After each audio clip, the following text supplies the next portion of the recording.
Sacramento favorite. He performs all around the country. Give it up for DJ Sandhu, everybody.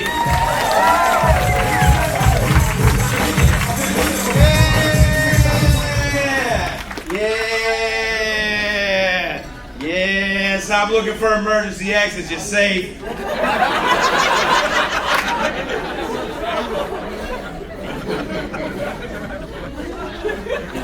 Coming out, man. I'm having a good day. I'm 35 years old. I don't have any kids, and I think that's why I'm having a good day. I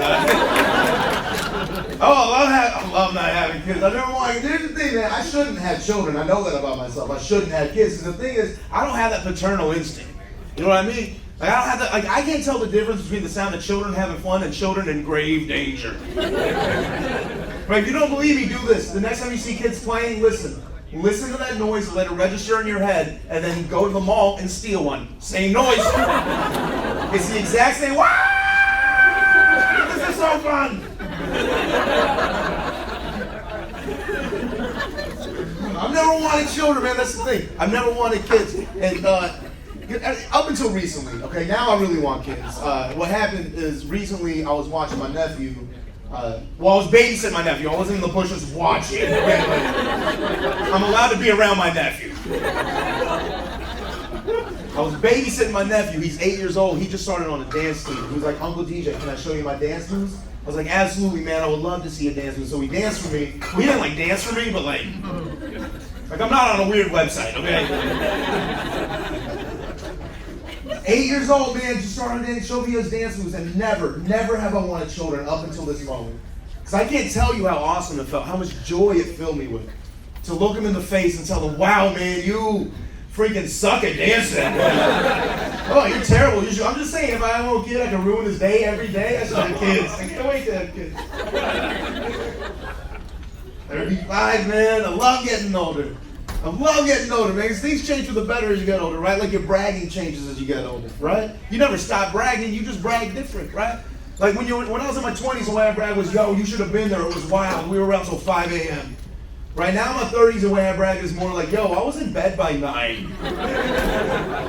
Right? The other day I was out till 5, it was hell, and I hated it. In your 20s, you brag about how much you spent on something, because you think it makes you look cool. You're like, yo, you like these shoes, $700. You brag about how much you spent on something. Now in my 30s, I brag about how much I didn't spend on something. Now we're like, yo, you like these shoes? Originally $700, but your boy waited until they got to Marshall's. Then I waited on a doorbuster deal on Black Friday. Then I had a brilliant idea that if I scuff one on my way to the register, they have to give me a deeper discount. Somehow I walked out with $50 Kohl's cash. If you're not laughing, you're taking notes, and you're welcome. Oh, man. Love getting older. It's awesome, man, because like as you get older, you get to unlearn all the stupid things that grown-ups taught you as a kid. Right? Because what does every grown-up say when you're a kid? Like, don't hate people. You remember that? Don't hate people. Hating people's bad. And then you turn 30 and you start realizing that most people deserve to be hated. Right? Not everybody deserves love. Not everybody earns respect. Okay? Like people who bite into your string cheese instead of peeling it. You're a sociopath, okay? You don't owe you love. You haven't earned respect. Even worse, people who say half a dozen instead of 6. It's freaking 6. Okay? Get over yourself. Nobody thinks you're smart. 6. Saying half a dozen makes you a full jerk. All right? 6. Even worse, though, man. The scum of the earth. The worst people on the planet. People who walk out of a movie theater and every single time they say the same thing. Every time they're like, well, the book was better. The book was better. They would have made a movie out of it. What, you're gonna have fun reading Die Hard? Shut up, okay? I have ADD and dyslexia. The book sucks every time. Love getting older. Best. My favorite thing about getting older is right after my birthday is 4th of July, and I love 4th of July. What, just me? Oh, wait, no, hold on. The one guy in the room who looks like the biggest threat to the nation? Yeah, good to see your patriotism, Sacramento.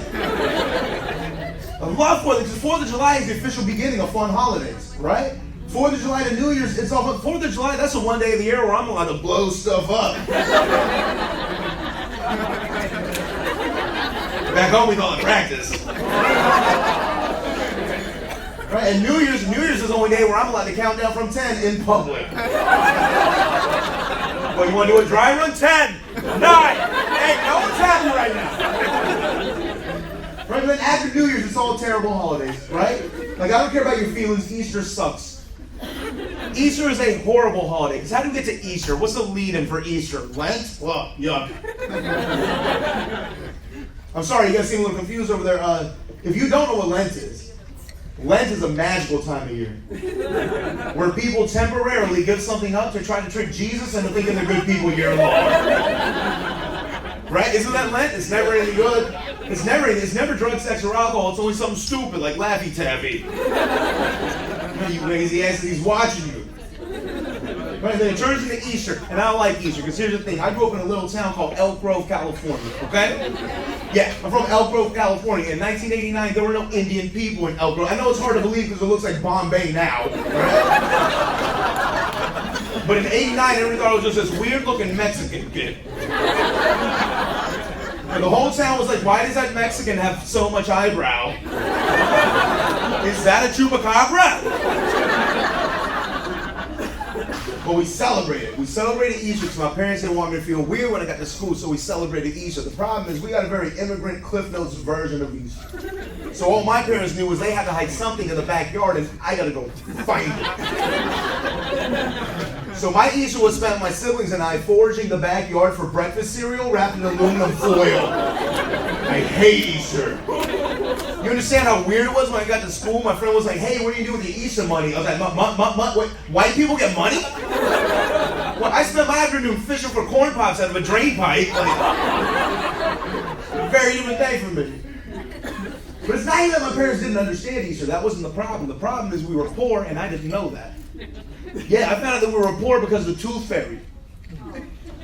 Yeah, the tooth fairy dry snitched on my parents' bank account. What happened is I got a tooth wiggling, I yanked it out, put her on my pillow, woke up and I had money. I got super excited, got to school, told everybody, like, yo, I put a tooth under my pillow and now I got money. And my friend Mike was like, hey, I did the same thing. What are you doing with your $5? I was like, five? I got a quarter. What the hell, you swing $5?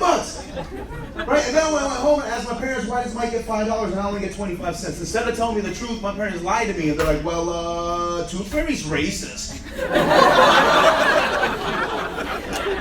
I'm like, word?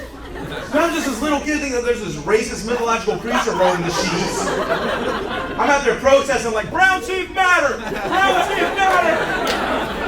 Right, Mike's like, hey buddy, all teeth matter. And I'm like, yeah, well yours matter $4.75 more than mine do. But I never play the victim. I don't. What I do is I wise up and I cheat the system. So I did from that day forward, every time I lost a tooth, I gave it to Mike. Yeah, we got $5. I give him $1 on the cut. Yo, my parents think I still have all my baby teeth. Meanwhile, Mike's parents think that he's a baby shark.